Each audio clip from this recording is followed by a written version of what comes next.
Press करना होता है। उसके बाद फिर ये हो रहा है मतलब जो जो हमारी पुस्तकों में शामिल है ये होता है कि आप जो है जो माइक्रोस्टिनोसिस का मामला होता है जो डेस्ट्रॉयिंग मामले होते हैं वो सुनते हैं आप अयोग्य अयोग्य के मामले होता है तो रजिस्ट्रेशन का मामला इसी सुनते हैं रोटिक रिगर्ज ठीक है ये तीन चीज़ें आपकी पुस्तकों में शामिल हैं आप इन्हें शुरू करेंगे वहाँ शुरू करेंगे इससे शुरू करेंगे कैसे हो जाएंगे फिर वापस आप बैल पे आएंगे वापस फिर उसके बाद जो दो मेथड है उसमें एक मेथड क्या होता है कि आप जैसे लिखा हुआ है आप जैसे वेबसाइट में बुक किया तो उसकी एपेक्स पे लिखा बैल को जैसे आप इसे शुरू समझें कि आपने बैल से सुना यहीं पर वापस आ जाइए आप बैल वैसी है उसे मैनूवर करते हैं फिर उसके बाद बैठने के लिए जब होगा तो आप डायफ्राम को ऊपर कर डायफ्राम को ऊपर किया आपने अब डायफ्राम के साथ आपने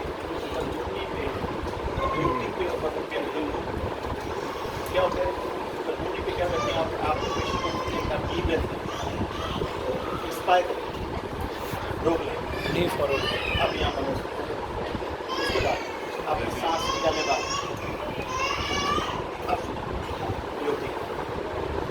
ये सब प्रोसीजर तो अब इसमें आपको क्या सुनाई देता है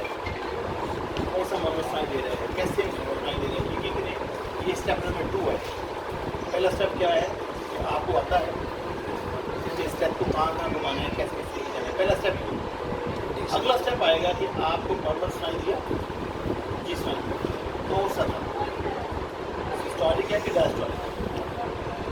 अगला क्वेश्चन है सिस्टोलिक है कि डायस्टोलिक सिस्टोलिक है कि इंजेक्शन सिस्टोलिक या आपकी सिस्टोलिक वो भी प्रैक्टिस से पता चलेगा कि सिस्टोलिक कौन सा होता है और वो इंजेक्शन कौन सा होता है लेकिन step number 1 we should know the procedure manual क्या नंबर 2 फाइंडिंग की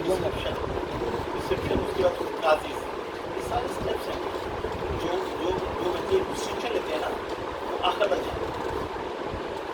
लेकिन यूजली क्या होता है कि स्टेप 1 पे ही हम अक्सर भूल जाते हैं बिल्कुल तेरी बात है कोई भी आप भूल जाते हैं हाँ जैसे वो करते करते गलत जगह बैठ गए या मैनूवर ही नहीं किया